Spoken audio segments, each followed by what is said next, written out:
as a state. But we also know that we're going to meet those challenges by focusing on our strengths as a state, not by talking about what a terrible place this is to do business.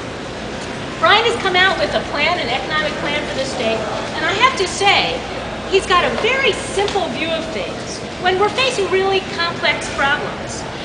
The plan in its simplicity is a George Bush-style plan of cutting taxes, and that plan, understand, led us into the deficit problems we have today.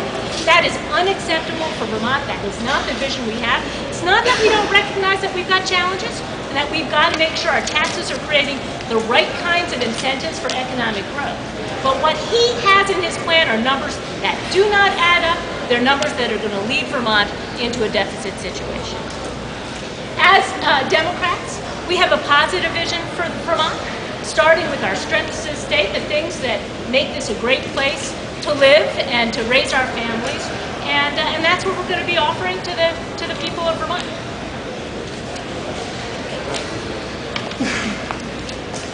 I'm pleased to be here as well.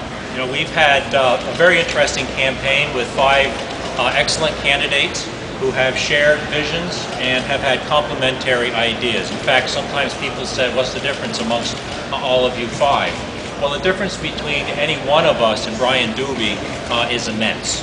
And you can see it in his economic development plan versus the ideas that we talked about during our campaigns. His view is a very pessimistic view of Vermont. And it's a very simplistic view of what's going to be required to get us through this deficit and build a strong economy for Vermonters.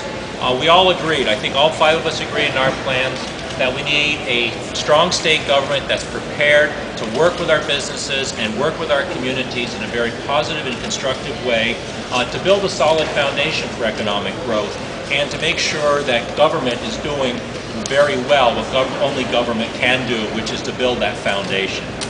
Brian Dubie's plan, I've looked at it, and I think we could say very simply that Dubie equals deficits when you look at how he's proposed to get this economy going. It doesn't meet the needs of Vermonters, and it doesn't meet the needs of our economy. It's a plan really of very simple rhetoric and numbers that simply don't add up. He's got lots of new spending. He's got lots of proposals for cutting taxes. He's got lots of proposals for new tax credits, but he doesn't explain how it all comes together.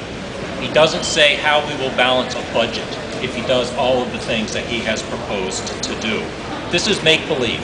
The numbers don't add up, and it shows a real lack of understanding of how state government operates and what it takes to build a strong economy and what it takes to have balanced budgets.